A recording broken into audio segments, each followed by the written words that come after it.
Iniciando a conversa de redação, participação do Eduardo Costa, da Edilene Lopes e da nossa colunista de economia, Rita Mundim. Você, ouvinte da Caia, também pode participar pelo WhatsApp do jornalismo, 99996-7074.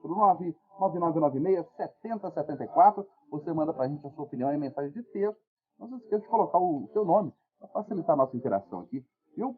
Olha, um estudo do Butantan revela que a pandemia de coronavírus pode ser controlada, Eduardo Costa, com 75% da população vacinada. Bom dia, ótima semana para você. Bom dia, boa semana para todo mundo. Eustáquio, uma das coisas boas da gente ter muita estrada é que a gente aprende umas coisas que são inesquecíveis. Já contei aqui que no auge da vacinação contra a paralisia infantil, a poliomielite, o inventor da vacina, o Albert Sabin, esteve aqui em Belo Horizonte. Hoje ele já está no andar de cima há muito tempo, e ele falou, né, exatamente isso, do efeito de se vacinar muita gente, de preferência vacinação em massa, e de preferência num só dia. Mas que vale para o caso do corona, quanto mais pessoas estiverem vacinadas, expelindo anticorpos, mais inibe a ação do vírus. E isso não é difícil, né? É claro que eu não sou especialista, eu estou falando de uma maneira leiga, mas não é difícil para o ouvinte entender. Da mesma forma que quando a gente não está prevenido, entra num ônibus ou numa festa ou num local de trabalho, tem aquele tantão de gente jogando vírus na gente, a gente adoece um monte de gente, se for o contrário, tem a mesma validade. Por isso eu acredito piamente nesta pesquisa de que 75% vacinado nós vamos ter sossego. Claro, vai precisar do reforço, né? Estou muito feliz com aquela outra que diz que a Coronavac reduz, sim, os casos mais graves. Enfim, é uma longa estrada, tortuosa, uma via crucis, mas estamos no caminho.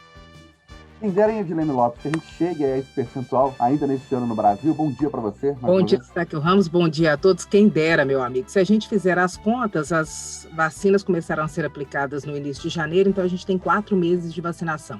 10% da população está vacinada em todo o Brasil com a segunda dose e 10% aqui em Minas Gerais também. Se a gente for fazer as contas até o fim do ano, se correr nesse ritmo, toda a população não estará vacinada. A minha preocupação é a seguinte, Eustáquio Ramos. Se chega no final do ano e descobre-se que as vacinas precisam ser aplicadas todos os anos, como a vacina da gripe, por exemplo, e aí chega no início do ano que vem, tem que começar a vacinar o público prioritário.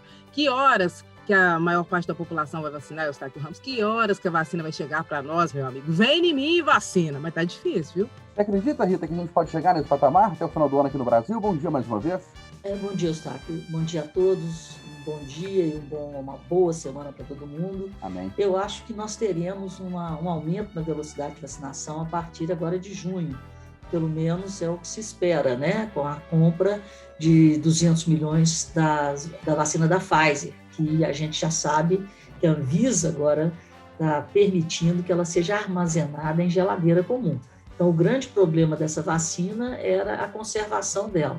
Então, acredito sim, acho que a melhor política econômica, a melhor política fiscal para o país agora é a vacinação rápida. Inclusive, hoje saiu agora há pouco um relatório da OCDE, Organização para a Cooperação e Desenvolvimento Econômico, melhorando a previsão de crescimento da economia global, mas alertando o mundo que esse crescimento, essa retomada será desigual em função da incapacidade dos países mais pobres em vacinarem como os países ricos, em função da incapacidade dos países mais pobres injetarem dinheiro nas economias como injetam os países mais ricos.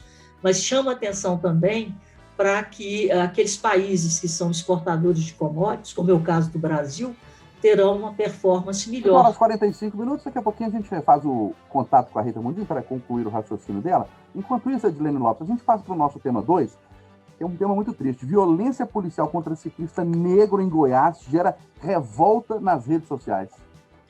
Pois é, Eustáquio Ramos, quando eu vi esse vídeo pela primeira vez no final de semana, meu coração cortou.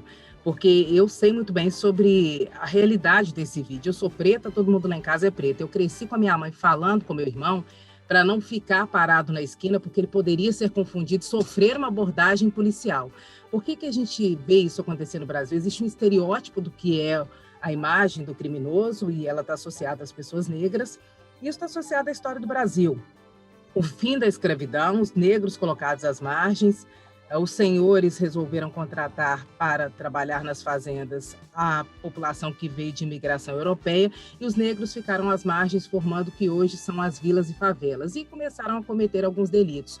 E hoje são considerados estereótipos de criminosos. E o que é um erro completo. A gente precisa de uma mudança de cultura, de um aumento de oportunidades para a população mais pobre brasileira e, no caso de algumas corporações, também a mudança da cultura das corporações, né, da imagem que se tem do que seja um estereótipo de criminoso, e quando isso existe, a gente vê essa situação triste que nós vimos em Goiás. Imagina uma pessoa de bem, honesta, ser abordada como um criminoso.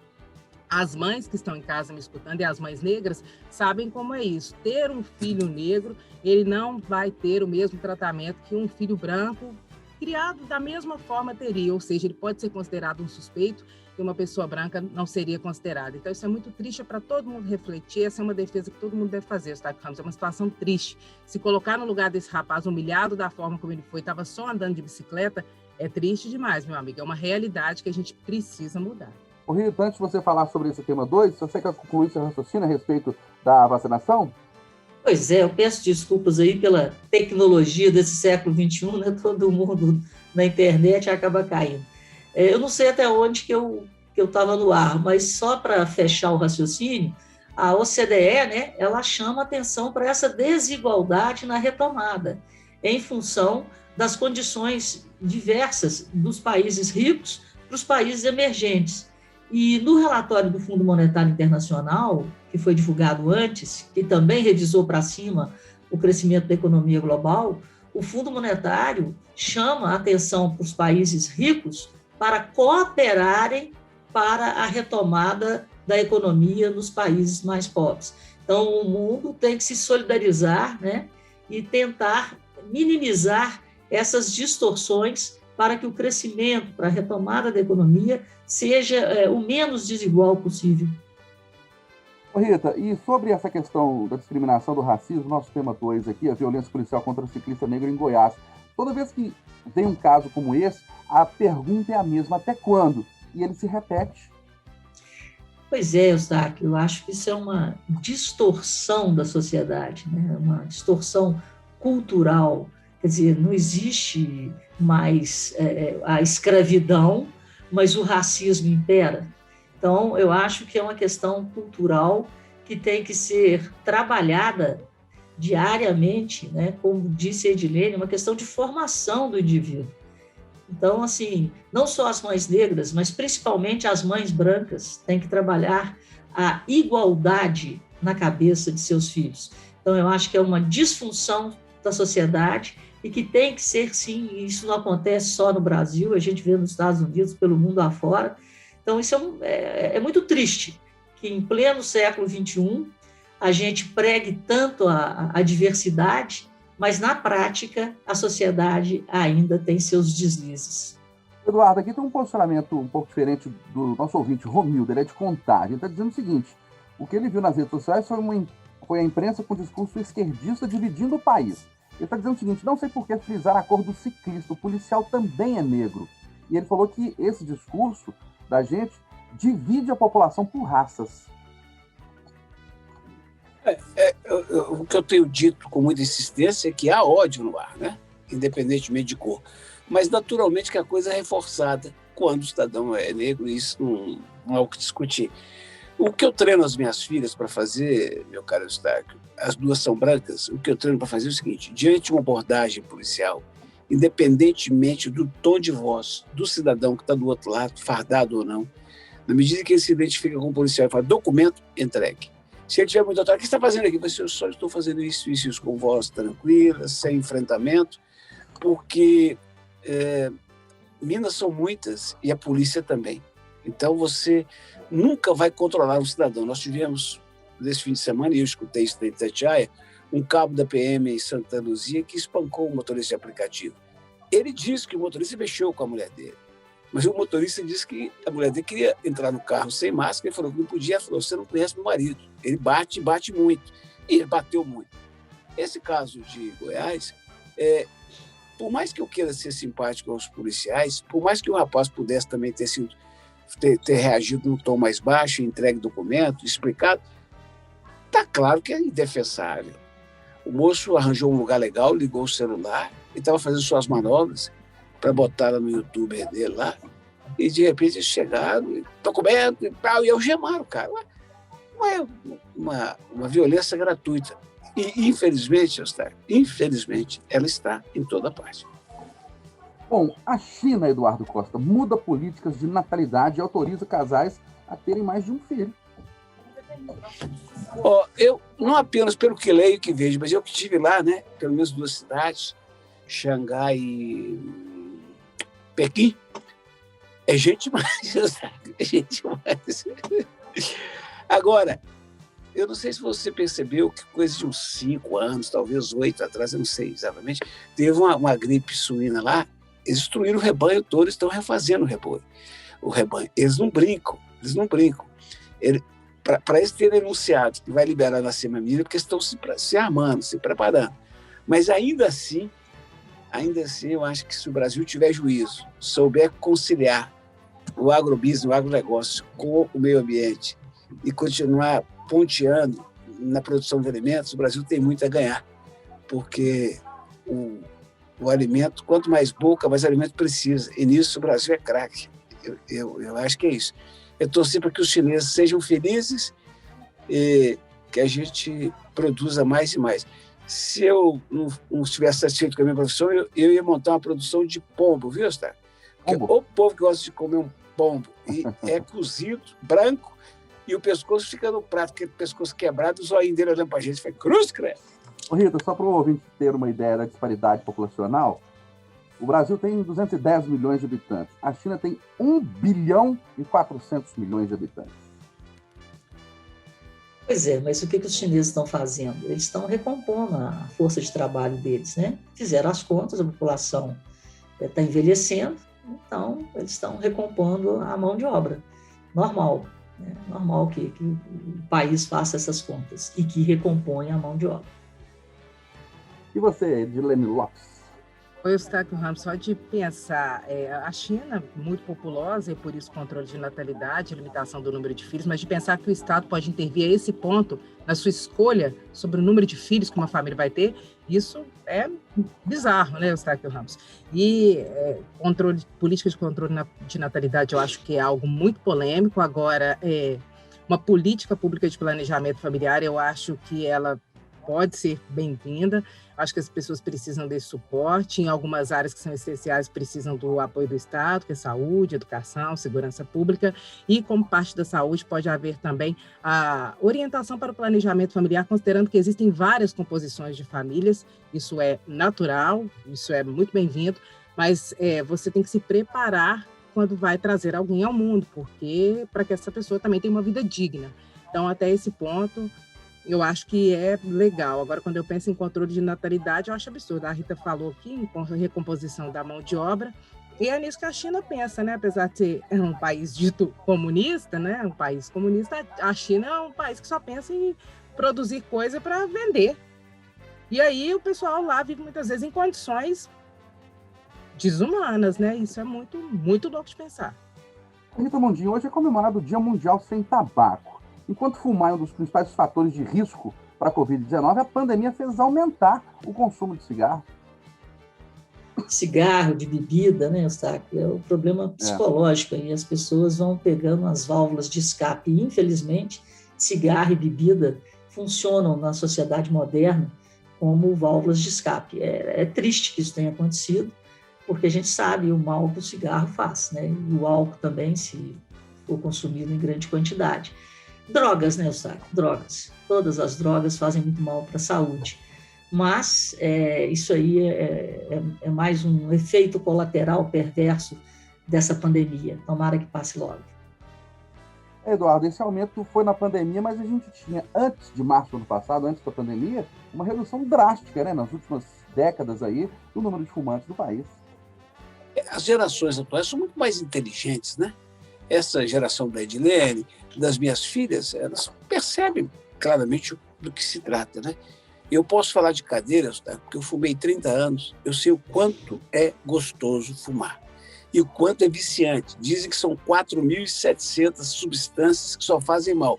Mas elas têm uma capacidade de enebriar que você fica doidaço, você fica sem um marvado. Por isso que eu imagino o que é o usuário de outras drogas não lícitas. Enfim, um cigarrinho, senhor Eustáquio, depois do café da manhã, primeiro café, principalmente se for na roça, um cigarrinho na sexta-feira de noite, depois do primeiro copo de cerveja. E depois do sexo, filho, eu fumei 30 anos. E parei porque eu descobri que minha filha tinha feito 18. Falei, gente, eu prometi que quando ela nascesse eu ia parar para ela não pegar o vício. Aí eu fui falar com um amigo meu, jornalista, grande figura, Francisco Sterling Neto. O que eu faço, Chiquinho? Eu não paro de fumar. Ele falou, porque você não tem caráter. Eu já contei isso na rádio umas 20 vezes, eu gosto de repetir. Eu falei, como assim? Falei, então um pedaço de papel com fumo dentro que vai te matando e você não consegue dominar? Você não tem caráter. Aí eu parei. Sabe? É isso que eu sugiro a todo mundo que está tendo dificuldade. Pensa nisso. Eu sei que é chocante, que é brutal, mas você só... Agora, se você fuma por convicção, está satisfeito? Se eu tivesse disciplina para fumar 3 cigarros por dia, eu não parava nunca. Era um de manhã, um de tarde, de noite. Pois é, você falou, né, dos prazeres de fumar, né? Mas aquela fumaça não incomoda, não, Eduardo? Pelo contrário. A guimba, sim, né? Aquele cigarro que fica apagado ali. A fumaça é uma delícia, quando você é viciado, né? Aquilo é tudo de bom, complementa as ações prazerosas. Agora, 3 cigarros, eu sei que faz mal, né? Eu não recomendo nem meio, mas eu fumaria. Agora, um maço de cigarro, eu fumava no trânsito, dentro do carro da rádio, no lugar mais calorento, no meio da rua, aí mata, né? Sem falar fim de semana, que eles exageravam. E o que eu posso dizer é isso. Caráter, porque se Deus não tivesse me ajudado a parar 21 anos atrás, senhor Eustáquio, eu não teria deixado meu pulmão limpo para ser invadido pelo corona em novembro, e aí, literalmente, eu não ia aguentar. E aí, Rita Mundinho? Eu já disse aqui, né, o vício, as drogas, né, lícitas ou ilícitas, elas comprometem a nossa vida e a nossa qualidade de vida. Então, a pandemia mexeu com o psicológico de muita gente, e por isso mesmo houve um aumento no uso de drogas como o álcool e um aumento aí nos usuários de tabaco, infelizmente. Você já fumou, Rita Mundinho? Há muito tempo atrás, porque era moda, né? Na minha adolescência era moda. A forma da gente, a nossa contravenção não era maconha, não, era cigarro. E agora não, essa moçada agora, a contravenção é maconha. Tomara que não passe por crack, né? Mas a coisa que a gente tinha na juventude, ali na adolescência, era comprar um maço de cigarro. Na época tinha Hollywood, Minister, e dividia, né? Aí cada um pegava 1, 2 cigarros, levava para casa e fumava um cigarrinho. Mas isso eu nem lembro mais. Nunca fumou, né, Edilene? Nunca fumei, Eustáquio Ramos. Eu sei que a Rita está narrando bem e também o Eduardo fez isso. A indústria da publicidade para o cigarro foi muito sedutora. Fumar era considerado um luxo, chique, né? Era status. E a indústria da propaganda também mudou nesse sentido. E a gente sabe que o cigarro, assim como a bebida, é uma bengala. Agora, tem bengalas que são mais saudáveis. Prática de esporte, por exemplo, a corrida, que eu amo correr, sou corredora, é algo que muita gente considera viciante, porque produz serotonina e a pessoa fica ali animada com aquilo. Então, a gente pode procurar também, todos os seres humanos precisam algo que seja saudável. Eu sei que é difícil para quem fuma, eu sei que é viciante, mas sempre há uma possibilidade. Eu acho que as novas gerações têm sido cada vez mais saudáveis, né, Eustáquio? Vamos firme. Final do Jornal da Itatiaia, a primeira edição desta segunda-feira. Ótima semana a todos!